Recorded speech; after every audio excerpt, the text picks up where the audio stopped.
Good evening, everybody. I say everybody, I'm looking out on a few blank seats. Welcome to the Planning Control Committee, Thursday the 14th of December 2023.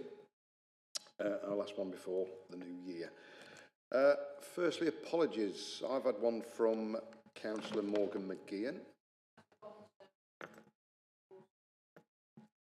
Thank you. No other apologies? No. We shall carry on then. Item 2, late items. Are there any? No. Item 3, declarations of interest. There are none. Item 4, minutes of the meeting held on 16th of December 2023. Thank you very much, Councillor Bolton. Item 5, minutes of the meeting of the Conservation Heritage Advisory Committee. Thank you very much. Noted. Item 6, application to be considered. We're changing the order around slightly because we've got some speakers in. So we are going on to item 6.3, 38 Prince George Drive first, and that's Aaron, I do believe. Thank you, Chair. Full plan permission is sought for the change of use of the existing dwelling into a supported living care home for children, up to 3 children, use class C2.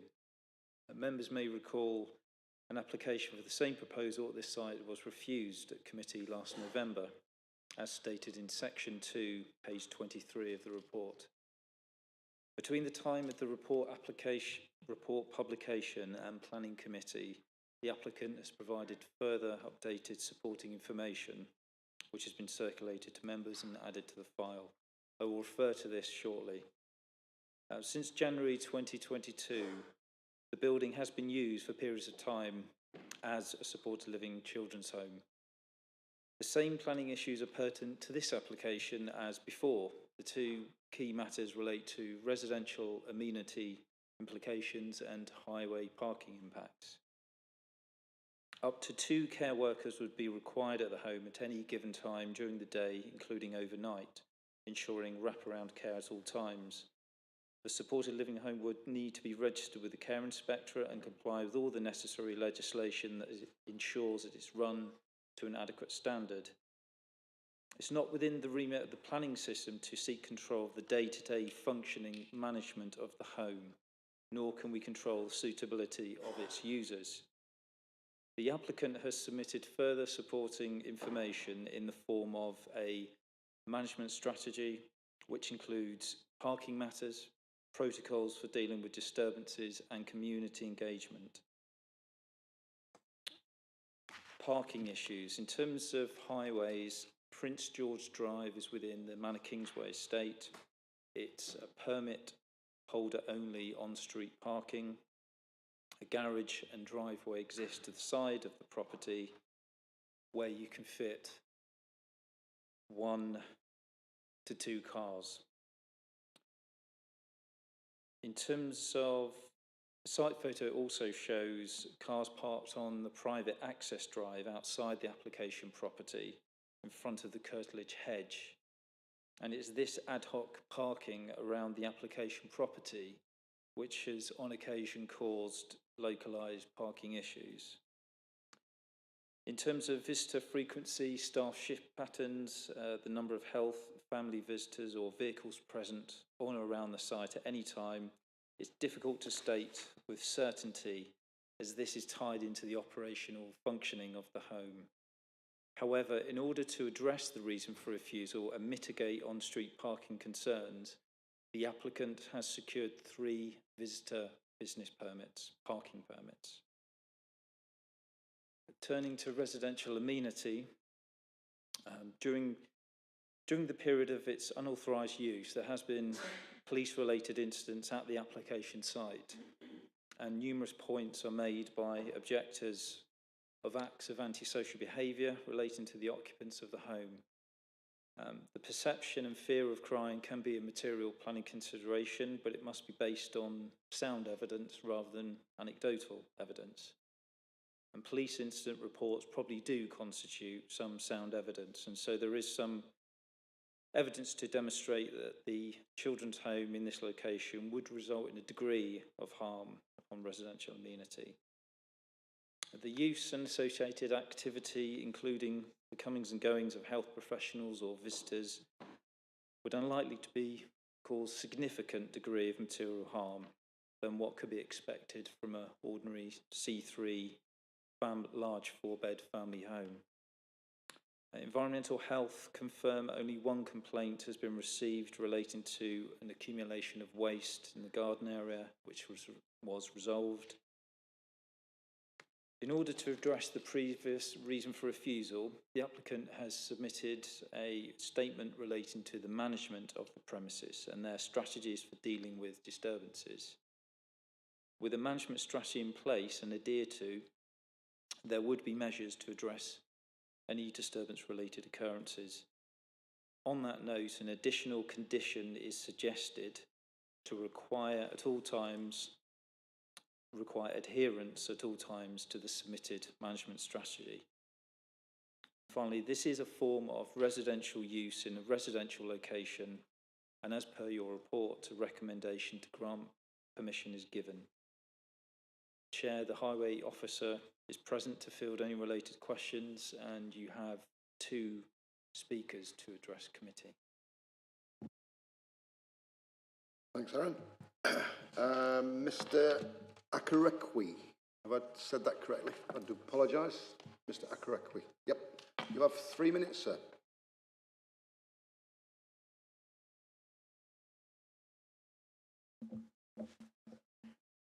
So basically, we've had issues in the past, but we've addressed them very well. We've got strategies in place to mitigate any parking issues.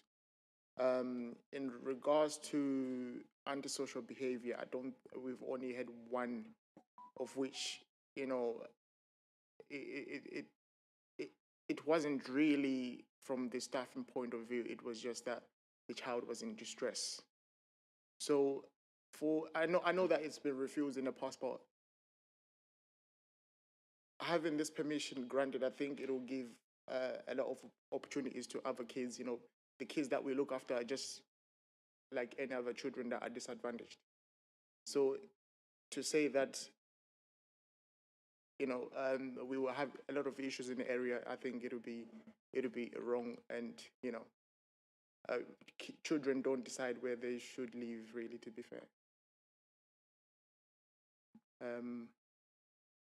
I think that's it from me, really.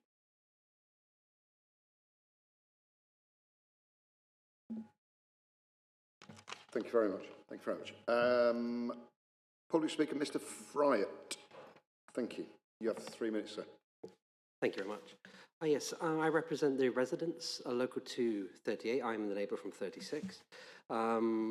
There have been more than a single instance of antisocial behaviour, but the primary issue is a lot of these problems, they've been occurring over the past nearly 2 years. It'll be 2 years in January. And they've had time to address these. They've had the opportunities. The whole residents anyone can apply for a permit in our area who lives there, and they haven't. They've not been interested in it. They have been standoffish, both staff. In terms of, say, children in care, they do need care, but the choice around it is the suitability of the property. And this property has been shown to be unsuitable for both the staffing concerns, such as, say, cars which are blocking access to the driveways, to the house, my house, people just trespassing, both for accessing their property, and that has led to issues with, say, well, literally police. Police have been called out and they haven't been able to get in. That was due to keys issues, as well as an ambulance been called out multiple times over the 2 years. Not frequently, but significantly there has been a time where, due to the parking issues, their cars have blocked access to the property, and thus they cannot access the patient, and there was a delay, which could be severe. And the management strategy is lovely words. This would have been great on day 1. We're more towards day 700. So where was this on the original application? And why has there been no interest up until now? Not to mention, there is also security concerns with the integrity of the property. For example, I've been trying to get in touch with the company. I've been through their website. I've sent them an email. I've left them a voicemail, all because part of their boundary is damaged. The fence behind their shed is weathered. It's warped. It's coming apart, and a child could push through that. Heck, that's how we got a photo of rubbish that they're storing behind the shed, because there's a big gap in it. And no one's addressed it. It's been 3 months. We're going into winter now. It's frustrating. It's just that, and the thought that they can just say a few things and send off a couple of emails on the back of the same application from a year ago, 5 months too late. It's credulous, really. I can't imagine there's much good faith in it. And if there was better faith, they would find a more suitable location to do a care home with adequate parking and then maintain it appropriately. And ideally not strew rubbish about the place. Thank you very much. Thank you, Mr. Fryatt. Any questions from committee members, please? Councillor Kerr. This is an area that I know well. It used to be in Little Overward. It's recently moved. And the problems that have been described about parking in particular should be being addressed by the fact that they've got permits, free permits. The local people tell me that there isn't actually any evidence that the permits are being used, and the problems with parking, such as you've got photos of displayed at the moment, are still happening despite having the permits. And this is my concern, is that we've got these two reports, and I welcome the additional condition saying that we're going to follow this management plan. But why has it taken 2 years to have a management plan in place? And it still feels, if members read it, like a management plan for not a family home, which is what this is trying to be, but an establishment. And yes, it is regulated, and it's right that it's regulated, but it doesn't feel like a document that would be written by an organisation that is aspiring to be a home as integrated within the community. It's not often that we have an application in where we can actually see the operation as it's happening. And this hasn't demonstrated its ability to fit in with the community at all well. Otherwise, we wouldn't be having the number of complaints and objections that we have had. So I've got 2 questions. Firstly, how enforceable is that management document that has been submitted? In practical terms, how could we ensure that the various opportunities like the consultation meetings, information sessions, surveys and questionnaires, how can we enforce them? There's no idea of time frame within that document. Do we actually need a document that is smarter in terms of specified and measurable and so on than what they have suggested? And we should negotiate it for something like this, but more specific to be conditioned. And secondly, are we in a position to allow this use for a limited period of time, so that if the management company aren't able to turn this from being a disruptive establishment into a friendly family home in, say, 1 year, 2 years, then their planning approval lapses? Thank you. Thanks, Lucy. Can you come back on that one, Aaron? Is that anything? Thank you. Thank you, Chair. Yeah, and to answer Councillor Kerr's questions, we could apply a temporary permission. That is something that could be applicable in this instance. In terms of the time frame of that, whether that be 12 months, 18 months, 24 months, that would need to be concluded by members. In terms of the management strategy and the condition, in terms of the precise wording, how it is measured and the detail given and what's enforceable, it comes down to both the wording of the condition, but also the will and intention of the applicant to adhere to it. And if we state it and put it in print that what the condition is, then we should make it so it is reasonable, enforceable, but doesn't sort of prohibit the operational management. But at the same time, yeah, the condition could be applied. Thanks, Aaron. Anybody? Councillor Anoa first, then I'll come back to you, Lucy. Is that okay? Yeah. He did have his hand up straight away, just... Yeah, thank you. Just looking at this and also listening to Councillor Kerr, I sort of I'm worried that we may be going into the region of speculation if we have the reports from the relevant agencies who have said well, they don't have objections to granting this beyond giving some conditions.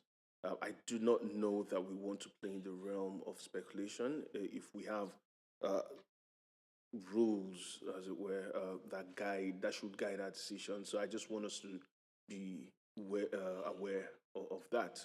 And also, having said that, do we know how many times this year, if at all, the police have been called to the property?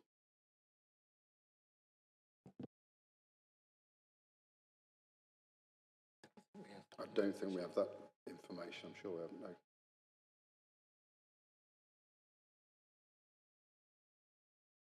We'll come back to... We haven't got that information, so we can't give you that anyway, so yeah. Yeah, so, I mean, if we're then going to make any decision based on information we don't have, again, it goes back into that realm of speculation, which I do not know should be our remit. Okay. Councillor Kerr and Councillor Bolton. Chair, I'm not quite sure where we stand on this management plan, because the wording it says at the moment is we will organise public consultation meetings in collaboration with local community organisations. I'm not sure who the organisations are. We will be distributing surveys and questionnaires to residents. We will host community workshops. They all sound really nice, and to have some sort of engagement could make the difference between the members of staff who are there understanding how to fit better into the community and where we are at the moment where they're not fitting in. And they could be that house could be anywhere because they are not engaging as part of the local community. They're using the local facilities. We've got the complaint here about the way in which the small children's play area is being used. They're there, but they're isolated from the community. Families are parts of communities, and these sorts of activities could bring them into being part of the community, so that people are saying good morning cheerfully to each other. We don't have to be friends, but let's be nice to each other. But this does not state any frequency of any of these activities. And we need to have something that can be enforced. Local people will know if they've been invited to a consultation meeting.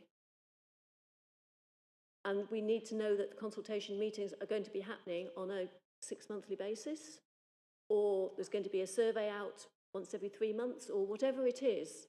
Otherwise, this document is worthless, in my view.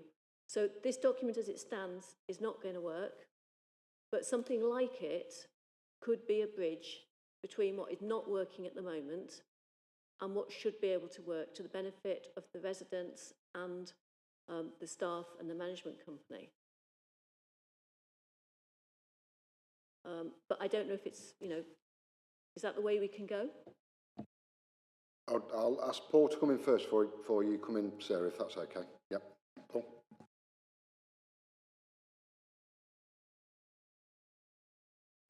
Thank you, Chair. That's exactly what I wrote down. Frustrating management issues. at the property. And I think if your members are minded to grant permission, we do it with a condition that gets a much more robust management plan out of the applicant within, because it's in operation now, so you'd have to do it within 2-3 months' time to be agreed with us, and that has those clear milestones. And what you're going to do about it if there's an issue. If you meet with the neighbours and they raise a lot of issues, what's the remedy? Just meeting with the neighbours isn't going to solve anything. And at the end of the day, this is a residential home in a residential area that's causing all sorts of problems through parking and bad parking, not antisocial behaviour, but the activity that's coming and going. You're upsetting the neighbours. So if you have a management plan which then talks about talking to your neighbours at regular intervals and what you are going to do to resolve the problems that they create, so everybody's talking to each other, you actually try to get this assimilated back into the community again, which is what we want, because we kind of want children to be brought up in residential areas. It is only the act, for me, it's the car parking and I'm just going to park my car here issue, as opposed to recognising you shouldn't be parking there because you're going to upset the neighbours.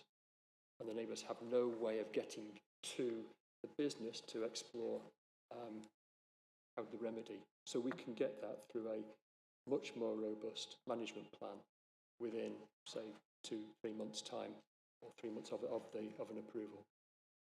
That makes sense. Thank you, Chair. Thank you, Paul. Sarah, do you want to come in? Yeah, thank you, Chair. I find this very sad, actually. When I read the report this afternoon, it was quite upsetting to think that the neighbourhood, firstly, there's been some issues, obviously, with the residential care home initially, and hence the refusal last November, which obviously I wasn't part of. But these children need housing in a residential area. And what the proposal is for a home for up to 3 children. Well, a family could have moved in there with 5 children or 6 children, actually. So we've got to try and integrate and work with one another and live reasonably within the community. And I'm sure perhaps some of the issues that have been referred to in the report could have been dealt with perhaps sooner, and I'm sure all of us could cite casework that we've been dealing with in our own ward about parking issues and antisocial behaviour. That is unfortunately what local councillors deal with most of the time. But I think here before us, we've got a sensible option. We want these children to have a caring and a normal upbringing as much as it can be under the circumstances. Obviously, the applicant has gone some way to remedy the issues that were raised previously, in that they've now got 3 parking spaces and the street permits. So that's a move forward on the top of page 26. And also the management plan. And I think it would be sensible, and it has been done previously in my time on this committee, we give a temporary permission, if the officers will support that, to see how things go. I also agree, and I was going to propose that we have a management plan and that be integrated into the conditions. But I think on the whole, people need to live together and try and remedy some of these situations. Because actually, if you want to move into Blakery's ward, there are bigger issues than this that I know of, and I'm sure you can cite yourself, many of us in the chamber this evening, can cite other perhaps more desperate issues than what we've got in this report. I agree with the recommendations, with the amendments, and if a temporary permission seems sensible, I'll take advice from the officers, then I think we should move down that route. Thank you. Thanks, Sarah. Councillor Nawaz. Thank you, Chair. Well, I'm just one of the questions is my question to Paul. I think Paul just said this, but the bad parking, in the street, it's not from their premises. The bad parking, is it, or is it from? Is it from their premises? Bad parking. Sorry, Chair. That's all right. Okay, no problem. It is. Yes. The evidence on the slide at the moment, the evidence is that the parking that you see in front of and on the driveway is as a result of this property. Even if they got 3 permits, still there's bad parking. The slight issue we've got here is it's all private. It's not adopted highway, is it? It's private highway. It's not our responsibility. It is private land to be resolved by the landowners. But it's back to, again, the management issue of this facility and potentially a management condition can help both parties, the operators, the visitors and the neighbours, talk to each other and express their concerns. And, you know, your car parking is really getting in our way. Can you move your cars? Can you not park there? Yeah. As opposed to getting people to talk, like Councillor Bolton said. Yeah. Councillor Hassel, then you can, because you said it nicely.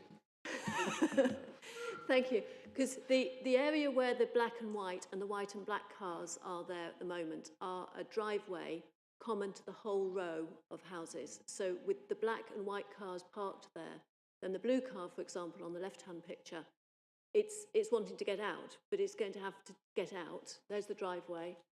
And if it's blocked, then the houses next to it are not able to get access.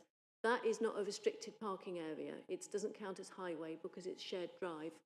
But it is shared drive, and it therefore needs to be kept free for all the neighbours to use. Where it says Prince George on the drawing, that is highway that is controlled for parking, and the car that we can see the rear of in that view would need to have a permit to be parking there.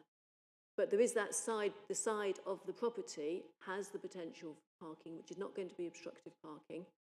And that is where I would expect people to be using a parking permit and parking, and that's what residents have told me they're not actually doing. They're still parking on the front. Thanks, Lucy. Steve, then, and Duckley. Thank you, Chair. I think, as Paul has mentioned, I think a robust management plan is the key to this, really. But it's further to that. Who are the arbiters? Who are the judges of what a robust plan is? So I think, as a minimum, I think it should be subject to approval by the chair and vice chair of the committee, if that's acceptable, and whether that's some sort of consultation with residents. In addition to that, I think that would also be useful as part of the entire process of trying to bring people in and get people on board. Thank you. Thank you, Chair. I agree with what's been said with regards to robust management plan, and I think the applicants do need some telling off if they've had to wait for it to get to committee, to just do what's sensible. But I also just do not want us to get into seemingly civil matters or civil discussions, because again, we do need to remember what our remit is and what it is not. And that is, what I think we ought to have at the back of our minds tonight. Yeah, I tend to agree with everything that's been said, and it's this robust plan that if we can get this robust plan, and I'm talking to the applicant now, and I know he can't speak back to us because of the rules and whatever of the planning committee.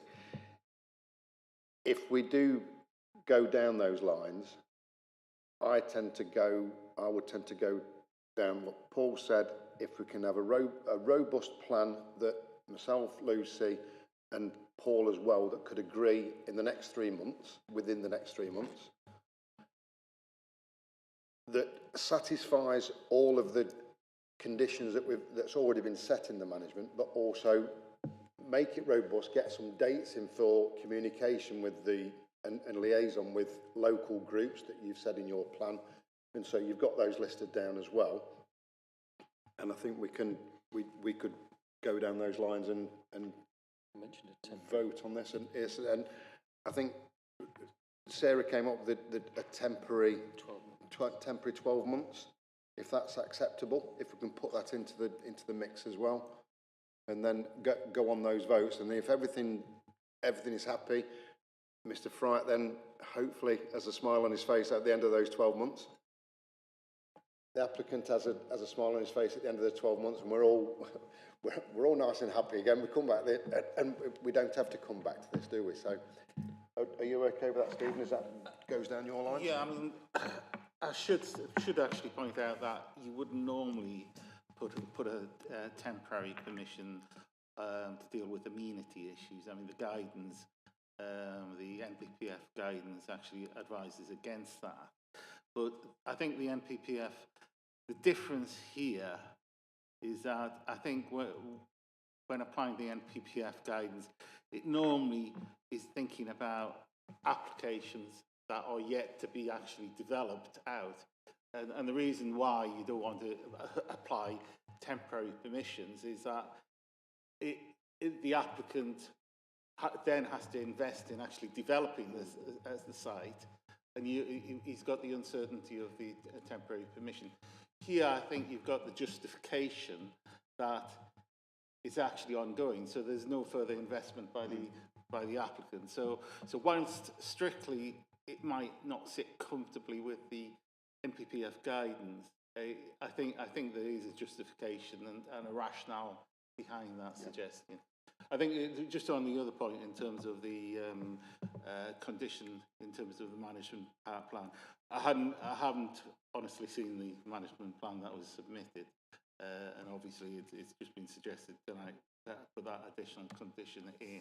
I think the key point with any condition is that it's got to be clearly enforceable, and therefore, if you don't have a robust management plan that is clear and that you basically can't enforce it, can you? And therefore, it would undermine the condition. So it's vital that you do have that robust condition. But I think you can justify both conditions on.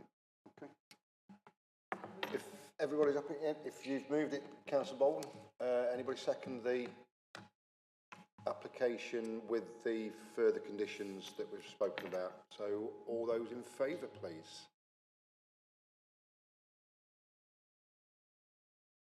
That's five. 5 in favour, Chair. Any against? None against? That's passed. Any abstention? Chair, I have a Keeping my query. things set. I just want to have clarity, because I'm sure local people want to know, is that in terms of a 12-month temporary approval, when does that start? Does that start from now, or from when the management plan is agreed within 3 months?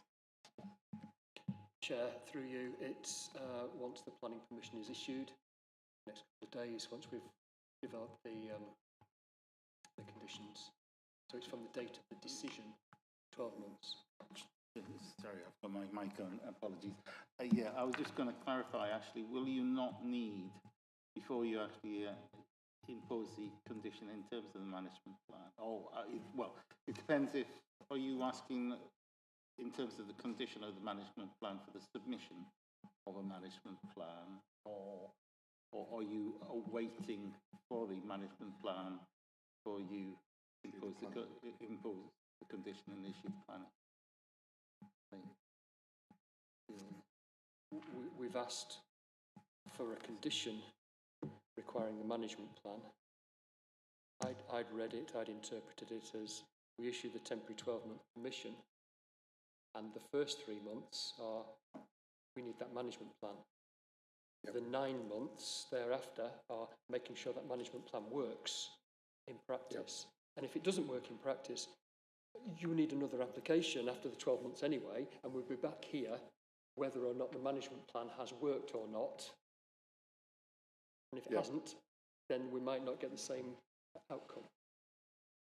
But we need that management plan to be robust to make sure that this use works in this residential area.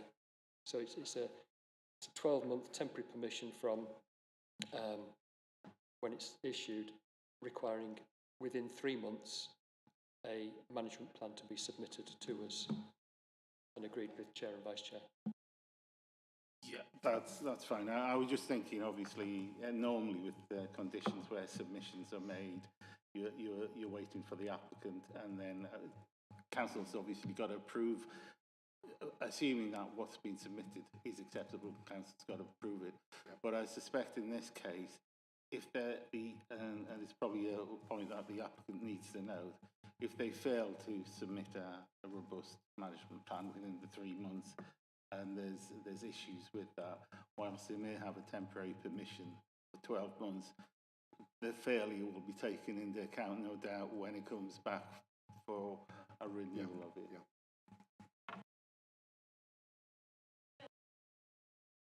Could we just make sure that it's not submitting a management plan, but agreeing a management plan? Because submitting something that's not going to meet our needs. Submitted and agreed Yes, within the 3 months. It's agreeing it that's important. Well, for it's us. approved. Yeah, but I think there needs to be some negotiation on it. Yeah, okay.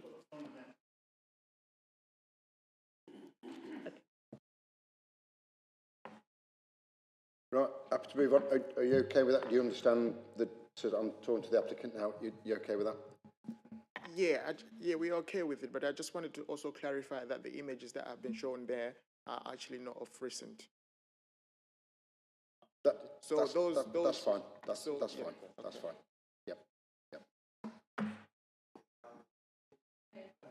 Yeah, okay.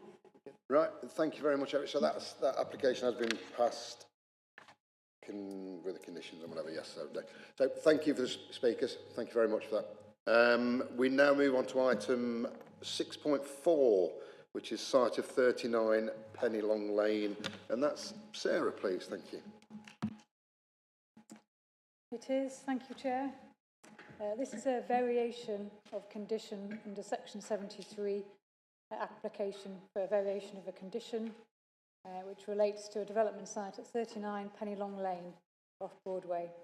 The site has a planning history, which is set out in your report in section 2, dating from 2016, when the planning permission was granted for the demolition of the existing house and erection of 3 detached dwellings on the property.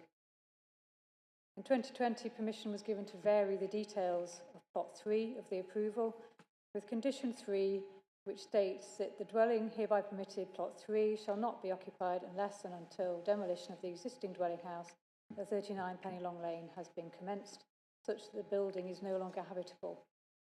Dwelling on plot 3 has been developed and is complete, as approved, and sits to the rear of the main house, which is shown on the red edge. That's it on the photo, but situated behind the existing house. It is not yet occupied, as far as we are aware. Early this year, committee gave full permission for extensions and remodelling works to the existing house at number 39.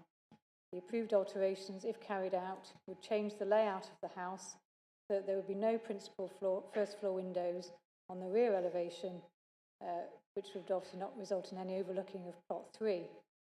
The site layout, which was approved earlier this year, is shown on your screen now.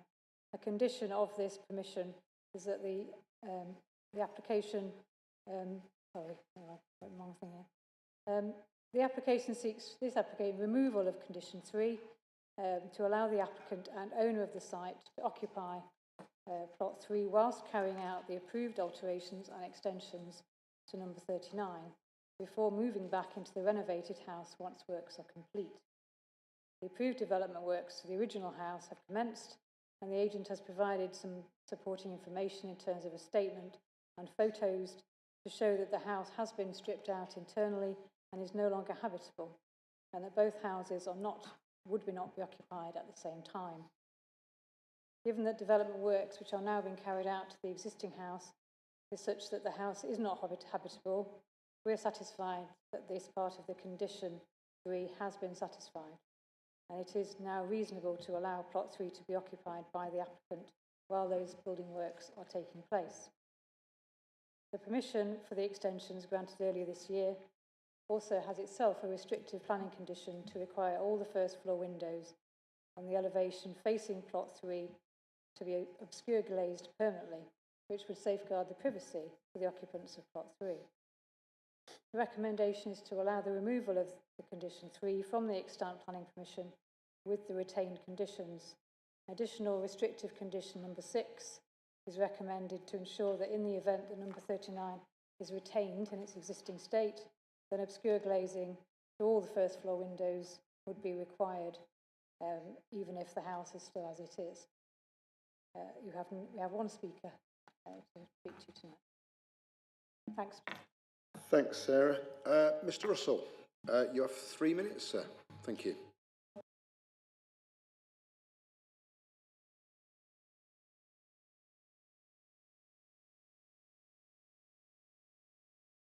Oh, that one. We've been monitoring the twists and changes to this plan or this property for over 10 years now. It's been the subject of 12 planning applications over the past decade. Most of these applications have attempted to secure permission to build a new property in the garden of the existing property. They may not have been actually phased that way. In March 2013, permission to build a small bungalow at the end of a garden was refused and effectively precluded any further permission to build a habitable new house next to the existing occupied building as currently configured. To overcome this impasse, various schemes were submitted and approved to demolish the existing house and replace it with 3 houses. In 2019, work started to build plot 3 in the garden. Normally, once work has started on an approved plan, there is no time limit for completion. This subsequently attracted condition 3, which prevented the occupation of plot 3 until the existing house had been demolished. This condition was intended to prevent the owner indefinitely deferring the demolition of a house and its replacement, whilst allowing occupation of both the existing house and plot 3, which would be a clear breach of a planning intent. In March this year, a new application was approved to remodel and reorientate the house. This application, if realised, does not require condition 3. Bizarrely, this application seeks to remove condition 3, which is only relevant to the earlier 3-plot scenario. If you agree to the removal of condition 3, it could totally undermine the planning process and intent. If, for whatever reason, the owner decided not to proceed with the current application, he could then restore Lindenwood to a habitable state and allow indefinite occupation of plot 3 and Lindenwood. Whilst this might be the best option for the long-suffering neighbours, it would clearly breach the planning intent, but would probably be what the owner actually wants. The credibility and integrity of a planning process could be protected by simply adding 2 words to condition 3 to read: the dwelling hereby permitted, plot 3, shall not be occupied unless until demolition or remodelling of the existing dwelling house at 39 Pennylong Lane has been commenced, such that the building is no longer habitable. This would ensure that both approved schemes are adequately protected. My concern is that we uphold the planning process and don't allow the owner to get around it. Thank you. Thank you, sir. If you could switch your microphone off, please. Is that okay? Lovely. Thanks, Mr. Russell. Thanks very much. Sarah, do you want to come back on any of those points that Mr. Russell made? Just for a point of clarification, the permission that was granted in 2016, which has been part implemented, it is an extant permission, so the applicant could develop the first 2 plots at any time if he wished to. This application has come about because the applicant has changed his plans and now wants to retain the existing house, but has got approval to significantly change it, alter it, extend it, and has in that plan removed the issue with the relationship with plot 3 by removing the principal windows on the east-facing elevation. And that is a material consideration which we have to take into account. And they say the condition 6 that we have attached to this application would also safeguard in the event that he decides not to pursue either of those plans and keep the existing house in situ. Thanks, Sarah. Committee, any questions, any comments? None whatsoever. Councillor Kerr. Well, I think this is actually really, I think it's a really interesting history, and thank you for it, because it's Penny Long Lane is a special area, and it's the decision to enable access from Broadway into the back gardens has made a difference to that area.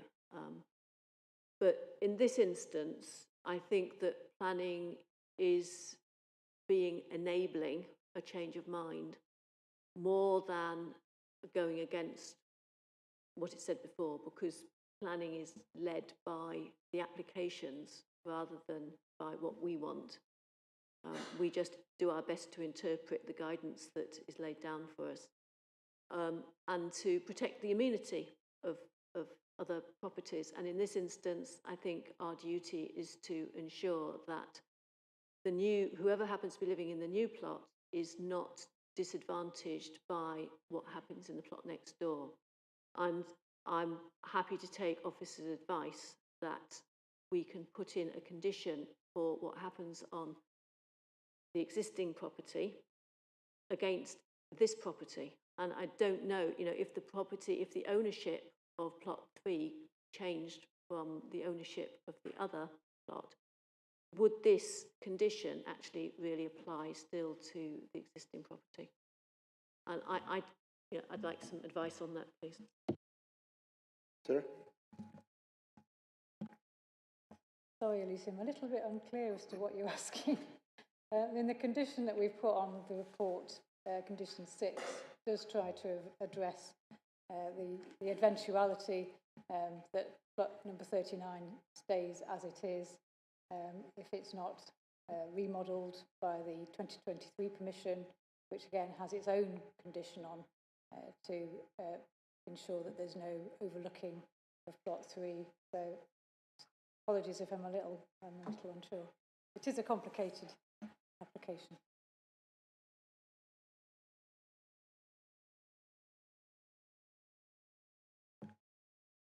Moved by Councillor Bolton. Seconded, please. Councillor Nawaz. Can we go for the vote, please? All those in favour of the application? 1, 2, 3, 4, 5, 6. Yep, 6, Chair. 7, Chair. Thank you. Sorry, I always forget to put my hand up. Yes. 7, carried unanimously. Thank you very much. Thank you, Mr. Russell, for attending, and thank you for your words. Thank you, sir. We now move on to what should have been the first item. Item 6.1, Derby Dance Academy. Julia, we're back again. It's like deja vu, this is. Over to you. Thank you.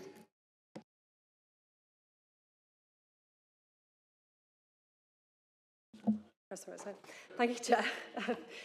Councillors will be very familiar with this application following its deferral at 2 previous committee meetings on the 7th of September and the 16th of November.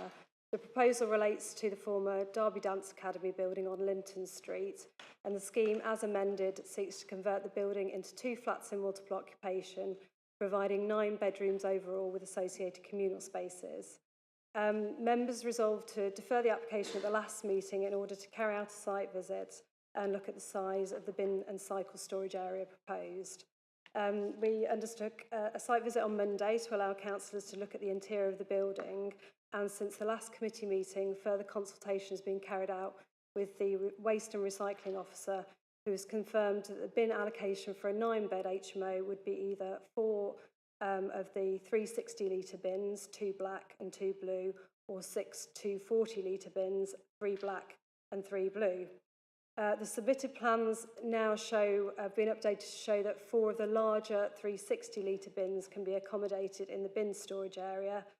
The Waste and Recycling Officer has raised no objections to the scheme, and an email from her was circulated in advance of the meeting. In addition, a further condition has been recommended in the form of a refuse and waste management plan to ensure that bins are correctly stored and transferred on bin collection days, and that can also be used to cover, we noted there was a step at the building access to cover details of a ramped approach to make sure that bins can adequately be brought in and out of the building. The revised layout, as amended, now exceeds housing standards requirements in terms of room size as proposed. The configuration confirmation has been provided from the Waste and Recycle Officer that the bin storage area would meet their requirements, and the level of cycle storage proposed would also exceed cycle parking requirements set down in the local plan. And a recommendation is to grant planning permission as per section 8 of the report. Councillor Ashby is no longer speaking on this application. However, a statement from her was circulated before the meeting, which councillors should have read. Thank you. Thanks, Julia. Any comments from any of the committee? Councillor Kerr, then Councillor Bolton. Thank you. It was useful to have the visit, particularly noting the quite steep step down from the street, which would make it very difficult getting particularly larger bins back up. So we do need to ensure that we can get a gentle slope access in that's not going to be hazardous. The other thing that could make it easier in terms of accessibility would be to swing the door into the bike and waste storage from the other side so that it opens fully against the wall rather than partly obscuring the route in. And if we could just ask for a tweak to that plan, then I'm happy to move it. Thank you. Councillor Bolton, did you want to come in on that one? Yeah, Or just quickly, Chair, thank you. Or second it. I didn't know whether you wanted to second Well, that yeah, one. I'll do that in a minute if I can. Thank you. I just wanted to say that, you know, clearly we've taken our time over this application, and I think that's a reasonable thing to do. As Julia said, you know, this is the third attempt at committee. And I think we've done the right thing on both those occasions, because it was useful on Monday evening going to see the property. It was a shame not many councillors turned up, but nevertheless we were represented, along with Julia and a member of the team who are hoping to modernise the building. As has been said, we went initially on Monday evening to look at the bins and cycle storage. That we did. There was some anomalies which Councillor Kerr has highlighted. So reluctantly now, I think we have got no other option but to agree what's before us this evening. And I know the residents aren't happy, but I did ask one point during the 5 o'clock site meeting to the applicant regarding parking. And he has assured me that nobody who will propose to be living there will have a car. So clearly the bike racks or their feet will be used. And I think that's important because the local residents are concerned. I couldn't park on the street on Monday. I parked a few minutes away and walked. But clearly there are issues. But I think we've done the sensible thing. And I think what we have now got before us this evening, I'd like to second Councillor Kerr's proposal. Great, thanks, Sarah, for that. And just, I'd like to add on that, yes, even after the first one, we've persuaded the developer to change it slightly, that it's made it more amenable to us and hopefully to the residents that are going to be living there, more than anything. So, yeah, so thanks very much, committee, for that. So, proposed by Councillor Kerr, seconded by Councillor Bolton. Can all those in favour of the proposal, please? With the door and the ramp and with the conditions, yes. That's all. Unanimous, Chair. 7, Stephen, unanimous. Thank you very much. Thank you very much, everybody, for that one. Thank you, Julia. You can have a rest on for that one there. We go down to item 6.2, 84 Sitwell Street. Mr. Clark. Thank I'll you. leave my microphone on for you. Thank you, Chair. I hopefully won't take too much of committee's time. This application is a change of use from a commercial business and service use to a tattoo studio. It has already taken place. It's a retrospective application. It's employing one person. The opening hours are 10 till 5, Monday to Saturday. We've received, and this is why it's at committee, 23 objections, which are summarised on page 17 of your report. In planning policy terms, this site is in the Spondon District Centre. When this use widens the offer for the centre and linked trips, etc., you go and have your tattoos and do a bit of shopping. It will assist in supporting the vitality and viability of the centre. It's an appropriate use in the centre. This use is therefore considered acceptable as a non-retail use within the district centre. Chair, thank you. Thank you, Paul. Any comments from committee, Councillor Kerr? So it's just flows now, I have no desire to have a tattoo, but if I was going to have a tattoo, then I think going to a district centre rather than some backwater somewhere is the right place to be going. So I'm happy to move this. Oh, we're going to club in and buy Lucy a tattoo now, aren't we? I know that's your Christmas present, Secret Santa. So there you go. So, Councillor Caird, Councillor Bolton, all those in favour? Another unanimous one. Thank you very much, committee. And we go on to you again, Paul. Item 6.5, 12 Weirfield Road. Thank you, Chair. And this is a loft conversion and a rear dormer. We're only here because the application is made by a close colleague. The conclusions in the report at 7.5 and 8.2 neatly sum up that the benefits of this proposal will outweigh the harm to heritage assets and views from the Darley Abbey Mills across the river. That was the concern raised, and it's quite extensive in your report. There was concern raised by our heritage colleague that you could see it from Darley Abbey Mills. It's on the opposite side of the river. It's a more modern than Darley Abbey Mills row of properties, and through the tree-lined bank there, I don't think you would really say it was detrimental to the historic character of the mills. We recommend accordingly. Thank you, Chair.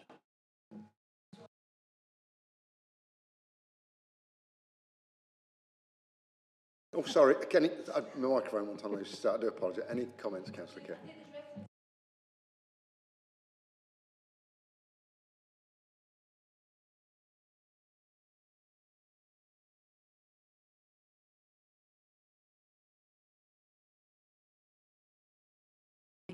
So, sorry about that.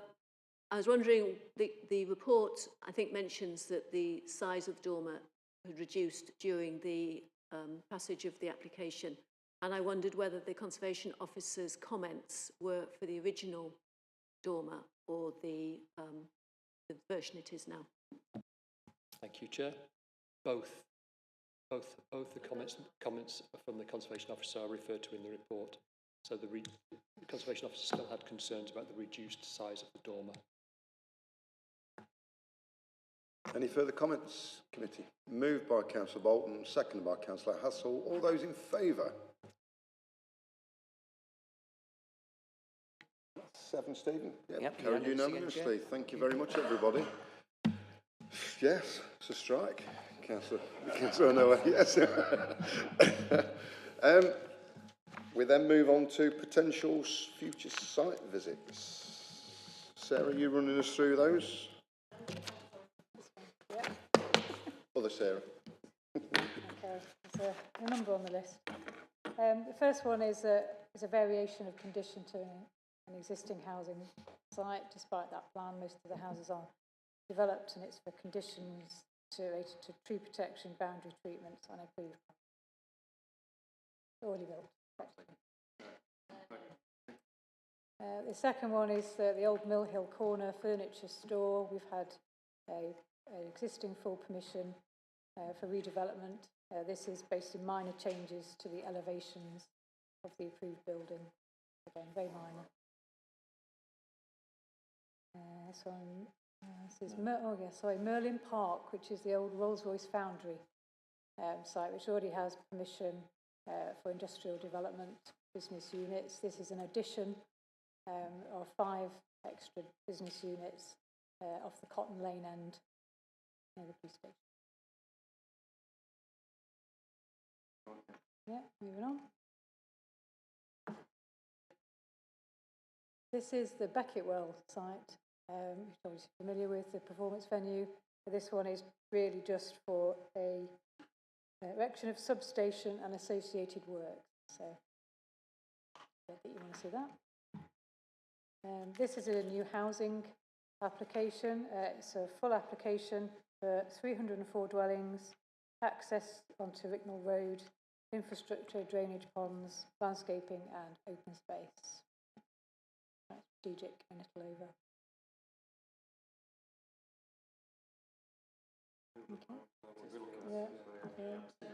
Okay. So next one. This is Infinity Park, which obviously has the outline permission granted a few months ago. It's for the next unit effectively off Affinity Parkway, G2 gas storage distribution depot, ancillary office and retail, etc. Reserved details. And this is another residential development outlined this time for up to 90 houses on land off Royal Hill Road in Spondon. It's in Greenwedge. Only access. Yeah. Last one is land off the Wyvern Business Park, St Modwyn's, multi-storey car park and surface car park for 407 spaces, 480 spaces to serve Rolls-Royce Rainsway with a footbridge across the railway. No, that's it. That's it for tonight. Lovely. Thank you very much, everybody. Can I thank you all for attending tonight? And all I need to do now is to wish you all a Merry Christmas and a Happy New Year, and we will see you on the 18th of January. I nearly said February then. 18th of January. Thank you very much. Have a good Christmas, everybody. Thank you.